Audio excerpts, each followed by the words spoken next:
Самырда 5000 гектар арпа аянты кар алдында калды.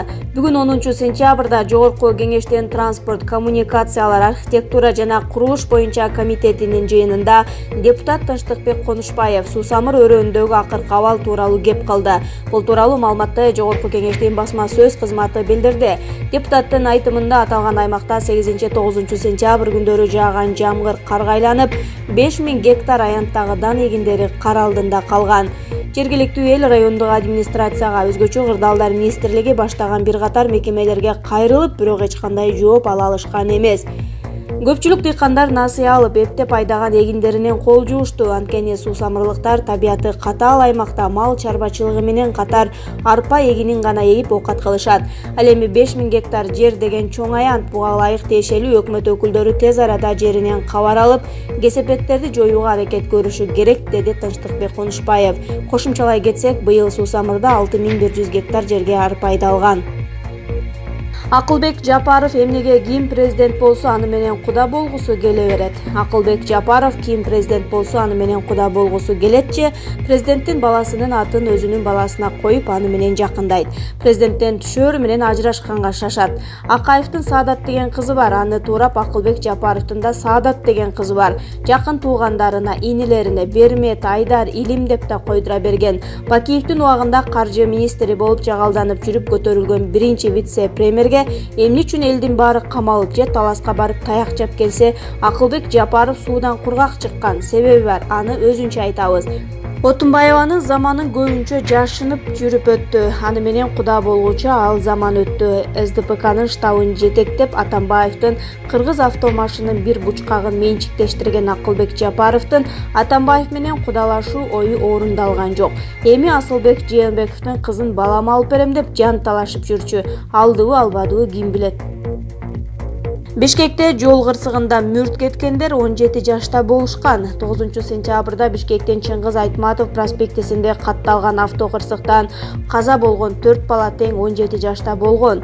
Алар Шкода Октавия автоунаасында баратышкан. Өзгөчө кырдаалдар министрлиги тараткан маалыматка караганда, андан тышкары кырсыктан 7 киши жабыркады. Жол кырсыгы болгон жерде өзгөчө кырдаалдар министрлигинин 5 куткаруучусу, ИИМдин жол кыймылынын коопсуздугун камсыздоо башкармалыгынын ыкчам тергөө тобу, тез жардам кызматынын 4 бригадасы иштеди. 9-сентябрда Шкода Октавия жеңил унаасынын айдоочусу Айтмаматов проспектиси менен түндүктү көздөй кетип баратып, карама-каршы тилкеде келаткан номер 8 автобус менен сүзүшкөн. Анын кесепетинен жеңил машинедеги 4 киши ошол жерде мүрт кеткен. Кыргызстанда өмүр бою эркинен ажыратылган 300дөн ашуун адам бар. Кыргызстандын абактарында өмүр бою эркинен ажыратылган 340 жаран бар. Акыйкатчы институтунун бөлүм башчысы Альберт Колопов Азаттыкка алардын жаш курагы 20дан жогору экенин билдирди.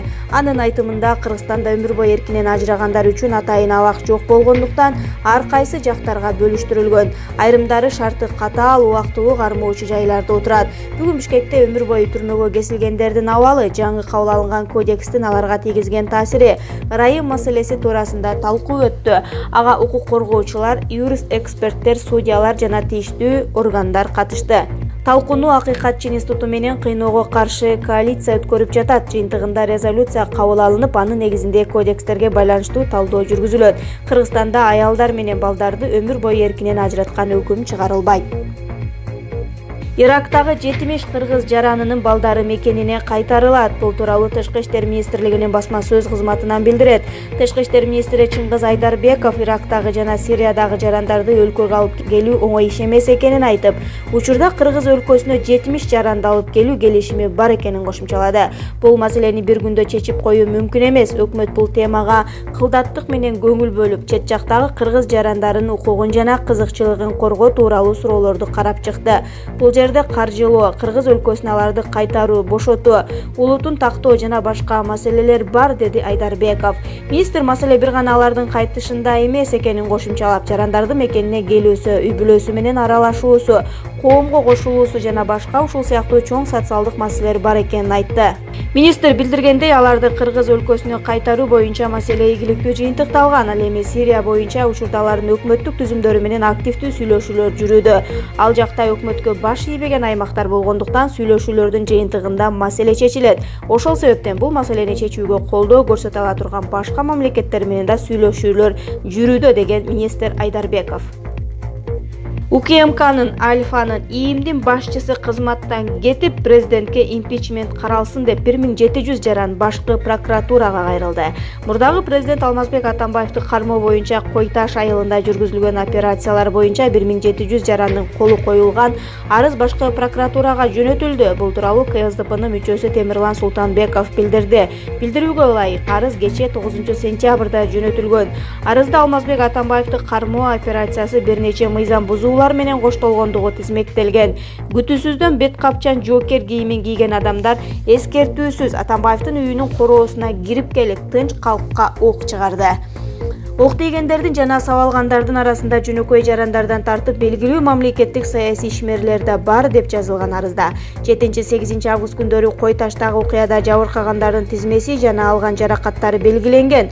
Мындан улам арыздануучулар бул факты боюнча бет капчан кирип келген аскер адамдарга карата кылмыш жаза кодексинин саламаттыкка оор зыян келтирүү, саламаттыкка жеңил залал келтирүү, турак жайдын кол тийбестигин бузуу боюнча кылмыш иши козголушу керектигин өтүнүшкөн. Мындан тышкары жаракат алгандарга жардам көрсөтүлбөгөндүгү үчүн кооптуу учурда кароосуз калтыруу, жардам көрсөтпөө, барымтага алуу беренелери менен да иш козголушу керек деп жазылган. Президент Сооронбай Жээнбеков жогорку кеңеште сүйлөп жатып, аны кармоо операциясын өзү жетектеп, ушул ыкманы тандаганын айтты. Ал элге каршы мыйзамсыз операция. Мындан улам УКМКнын төрагасы Опунбаевке, Альфанын башчысына, ички иштер министри Кашкар Жунушалиевке кылмыш иши козголуусун талап кылабыз. Сооронбай Жээнбековдун бул иш боюнча аракетине юридикалык баа берилип, мамлекеттик кылмыштуулук боюнча айыпка тартылып, импичмент процедурасы башталышы керек. Андан тышкары бул окуялардагы сиздин иш аракетиңиз бүт тараптан тыкыр каралышын, өзүңүздүн отставкага кетишиңизди сурайбыз деп жазылган арызда. Кара Сууда окуучулар 3 жылдан бери контейнер мектепте окушат. Кара Суу районунун Миял айылындагы мектептин башталгыч класстын окуучулары 3 жылдан бери контейнер мектепте окушат. Анткени аталган айылдагы мектеп жер көчкүнүн кесепетинен жараксыз абалга келип, окуучулар чыгарылган. Аталган мектеп тууралуу Супер KG порталына Кара Суу райондук билим берүү бөлүмүнүн баш катчысы Сүйүнбай Исаков төмөнкүлөрдү айтып берди. Контейнер мектепте балдар окуп келе жатканына 3 жыл болуп калды. Себеби бул мектеп турган аймакка көчкү түшкөндүктөн кызыл аймак болуп эсептелинет. Көчкү болгондо өзгөчө кырдаалдар министрлиги ал жерден элди көчүргөн. Андан бери көп жыл өттү. Учурда аталган мектепте 18 бала билим алат. Алар башталгыч класстын окуучулары. Класстар толук эмес, балдардын саны аз.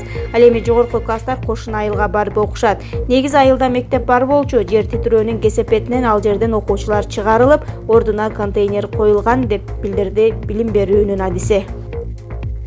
Өкмөт окуучусу ийгиликке жеткен мугалимге айлыгынан 10 эсе көп сыйакы берет. Өкмөт мугалимдердин айлыгы 30% көтөрүү үчүн резервтеп алды. Бул тууралуу премьердин маалымат катчысы Адилет Султаналиев билдирди. Мугалимдердин үмүтү иш жүзүндө акталбай калган. 2011-жылдагы тажрыйбаны эске алуу менен маянаны көтөрүү механизмдери иштелип чыгууда. Муну менен катар премьер-министр окуучусу ийгиликке жеткен мугалимдерди сыйлоого каражат табууну тапшырган. Мухамбеткалый Абылгазиевдин ою боюнча бериле турган каражаттын көлөмү алчу айлыгынан 10 эсе көп болушу керек. Учурда деталдуу түрдө эсептелип жатат. Андан кийин акыркы чечим кабыл алынат деп айтылат маалымат катчынын билдирүүсүндө. Султаналиев бул демилге олуттуу өбөлгө болоорун белгилеген. Премьер-министрдин Жадагал Салыскы райондордогу мектептердин интернет менен камсыздоо тапшырмасы дээрлик аткарылды. Жыйынтыгында бул чаралардын баары мектептерде мугалимдерге карата талаптарды күчөтүүгө жана ошону менен бирге мугалимдик кесипти кайрадан ардактуу кылууга жол ачат, деди маалымат катчы. Абакты Абдулдаев тагаттайбы? Бүтпөгөн жептин чырылуу иши боюнча мурдагы тышкы иштер министри Эрлан Абдулдаев да суракка чакыртылды. Бишкектин Свердлов райондук сотунда кечээ жепти оңдоп түзөөдөгү коррупция боюнча сот иши уланган. Бул тууралуу камактагы Сапар Исаковдун жактоочусу Замир Жошев билдирди. Териштирүү учурунда Абдулдаевга тергөөчүлөр тарабынан Кытайдын Кыргызстандагы элчилигинде соода-экономикалык маселелер боюнча бөлүм боюнча суроо салышкан. Эрлан Абдулдаевке Кыргызстандын президентинин аппаратына башкы министрликтерге жепти оңдоого Твея компаниясын гана сунуш кылабыз деп жиберген каттары боюнча суроолор берилип, Бул каттар Кытай өкмөтүнүн позициясын көрсөтөбү деген суроолорго Эрлан Абдылдаев ооба деп жооп узаткан. Ооба дегени моюнга алгандык болуп чыгабы же ал дагы кайсыл бир жогорку чиновниктин тапшырмасы болуп бүтөбү? Ал тергөө иштери аяктагандан кийин билинер. Ошентсе да алынган акчалар Кытай тараптан болгондуктан ал түздөн-түз ошол кездеги Тышкы иштер министрлигинин катышуусунда болушу толук ыктымал. Демек Абдылдаевдин да абалы ары-сары болуп турганы чындык. Азыркы учурда андан жогорку кызматта турган ал кездеги өкмөт башчы Сапар Исаков, Жантүрү Сатыбалдиев баштап, мурдагы энергетика министри Осмонбек Артыкбаев, Улуттук энергия холдинг компаниясынын мурдагы төрагасы Айбек Калиевдер төштөп абакта экени белгилүү эмеспи. Бул тууралуу Факты KG гезити жазып чыкты. Төө ашу менен Суусамырга кар жаады. Милиция айдоочуларга эскертүү берди. Аба ырайынын өзгөргөнүнө байланыштуу Бишкек-Ошуна жолундагы төө ашууга жана Суусамыр өрөөнүнө кар жаап, жолду тазалоо иштери жүрүп жатат. Бул тууралуу жол кыймылы коопсуздугун камсыздоо башкы башкармалыгынан билдиришти. Жолду тазалоого 4 техника тартылып, муз тоңуп калган жерлерине 75 тонна эритүүчү каражат себилген. Чүй областык жол кыймылыгы коопсуздугун камсыздоо башкы бөлүмү айдоочуларды этият болууга жана дөңгөлөктөрүн алмаштырууга, жанына чынжыр ала жүрүүгө чакырат.